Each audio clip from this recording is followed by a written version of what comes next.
Okay, so I was talking with my friends recently. We were kind of talking about Usher and Justin Timberlake and everything like that. I'll probably make a video after this talking about who is the better artist and everything and give my take there. But we were really talking about their new albums, kind of who had the better album and why and all those things.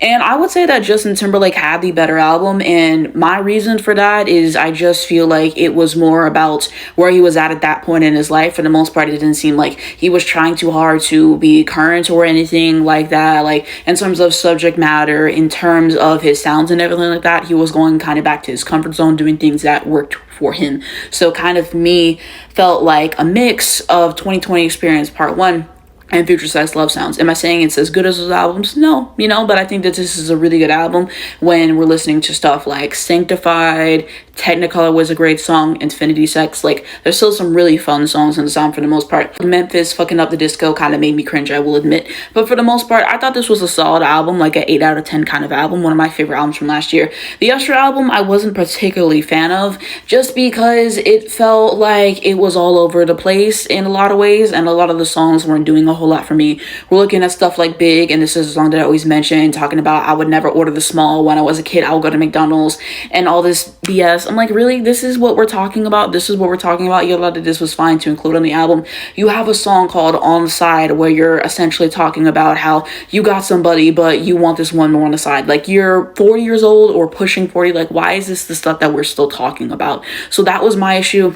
I drowned him in too much auto-tune and Melodyne as well. So yeah, the songs weren't as good as Justin Timberlake's album to me and everything. And so this kind of had me thinking about artists maturing and everything in terms of subject matter and all those things. Like, I have talked about artistic growth before and everything, and so I kind of wanted to take it into the direction of artists maturing and finding their sounds more and doing stuff that I guess is more so age appropriate and also being true to themselves as artists, because I feel like a lot of these artists, they try to do what they feel like is trending and what newer artists are doing and what people think they want to hear, when it's not. Like, most of the time doesn't work. Okay, I think that Usher doing Good actually did work in his favor. I actually enjoyed that song, but the song that he did with Lotto, it wasn't for me. It wasn't for me, okay? And not to say that Justin Timberlake hasn't had his faults, because if we're looking at stuff like the Man of the Woods album, that was egregious. Everybody knows that album sucks, okay? It was so bad. It was so bad. He was trying to be white again for an album.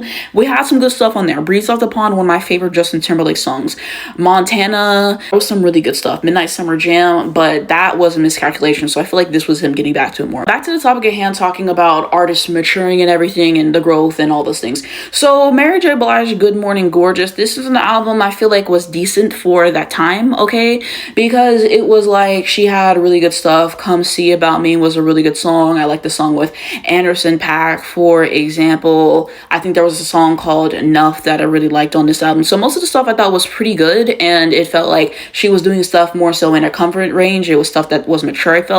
There was some other stuff like what she did with Fivio Foreign or Fivio Foreign, however the fuck you pronounce it, who cares?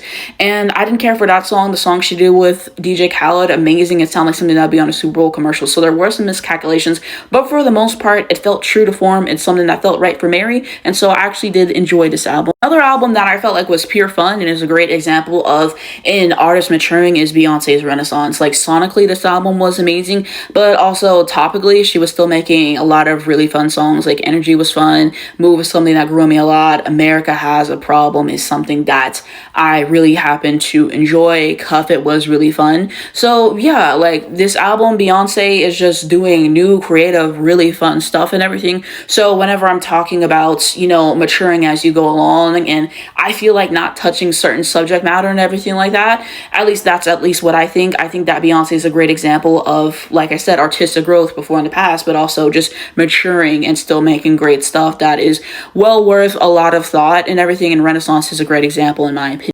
Next up, we got Janet Jackson, Unbreakable.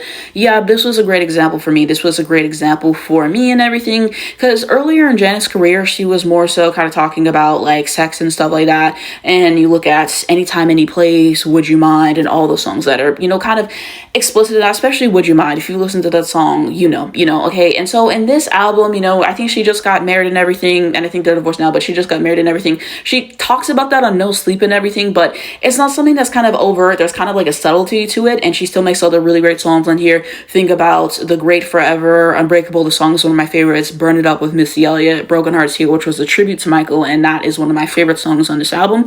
And so yeah, it's something that just felt right. It's a really good album, and I feel like it's underrated in her discography. Mariah is my favorite artist of all time, and so her Caution album I'm very fond of. I thought that it was so great for that time, and yeah, like the sounds, it was something that was current for that time, and she found a way to write great songs over that and to have great vocals over that as well. If you're listening to stuff like 8th Grade, which deserves so much more, Giving Me Life, a career highlight in my opinion. Okay, Caution, the song should have been a single. She had The Distance with Ty Dolla $ign. So yeah, she was collaborating with new upcoming people, but it still felt like her. So I thought that that was a great example of it and everything like that. And especially even if you go back to early in her discography, how she was going in the 90s, like just think like her debut album Butterfly made by the same person. Like that's crazy. She evolved every single album, just kind of talking about, you know, different subject matters and stuff like that, and just like maturing into that and sonically, and just did it in a way that worked for her. Like when I listen to Mariah's stuff over the years, it's not something where I feel like she's trying too hard to fit in and everything like that. I think just Mariah was always ahead of her time sonically and everything like that, and she always makes it feel like her. So I always have a huge appreciation for her. Taylor Swift is someone who I really appreciate in this lane as well. You know, a lot of people like to say that all Taylor Swift writes about is relationships and blah, blah, blah, which, I mean, I feel like there's nothing wrong with that because, like she says, a lot of male artists write about that. Think about Bruno Mars, Ed Sheeran, like she said this herself, and they don't get hate for that. But because Taylor Swift does it and she's successful at it, she gets hate. So I agree. I think that that's kind of ridiculous, but Taylor Swift has very much evolved. She's very much evolved. And yeah, like Red was a very profound album. 1989, that was a fun album. We had the bangers, Reputation, you know, I'm not fond of it. Okay. Lover, it was her talking about her relationship in that time and everything, but she still had other really great captivating songs like Miss Americana, Heartbreak Prince, for example. And Folklore saw her being happy in her relationship, but she said, you know what, I want to write about other things. Okay, so she just made up a bunch of stuff on there, and she had elements that kind of were true about her life and songs that, you know, tied into her Invisible String, you know, and everything like that. But, you know, you saw growth in that way in terms of what she was writing about and taking herself out of it and just, you know, making up stuff. So I thought that that was fun. I think that Taylor Swift is a great artist in general and everything. And a lot of times when people will be shitting on Taylor Swift's music, I'm like, you guys don't even listen to her albums. Okay, if Taylor Swift is not for you, that is fine. Okay, but I think that Taylor Swift has made a lot of great bodies of work, and I feel like there might be glimpses where there's just some songs that don't really work for me or that haven't aged the best for her, particularly Anti-Hero, for example. But for the most part, I feel like she's able to grow while also staying true to herself. I'd say the same for Michael Jackson as he evolved throughout his career, making Thriller. A lot of people love Dangerous because I think it's his best album artistically. I think it's kind of overrated, but that's a combo for a different day, okay? And whenever he was doing Invincible and he had stuff like Break of Dawn, Heaven Can Wait, Butterflies, like those are incredible songs. So you got to give some love there. Absolutely, for what he was able to do. And You Rock My World, like it was just stuff that was good for that time. Drake is an example of an artist who I just feel like is creatively and morally bankrupt. I feel like Drake has not released good music since 2017, 2018. And I do want to caveat this saying I haven't listened to Drake's full albums since More Life. Okay, and people might say, oh, it was a playlist, but yeah, I've been fell off Drake, and every single snippet I hear of his new music, and also my friends who have listened to his albums in the streets, they say that he does not make good music anymore. Okay, he sometimes is trying to nostalgia bait and everything, and get to you to fall in love with new music that sounds exactly like his old music, or he's kind of just doing stuff that's not true to self. You're going to say one moment that you don't care about the beef with Kendrick Lamar, and then another moment you're saying that you can't get over it. Okay, so which is it going to be? Drake is an example of someone who is not comfortable within himself. All he wants is the charts, the numbers, the acclaim, and he will do anything to get that. Okay, Drake is so morally bankrupt. It's actually crazy.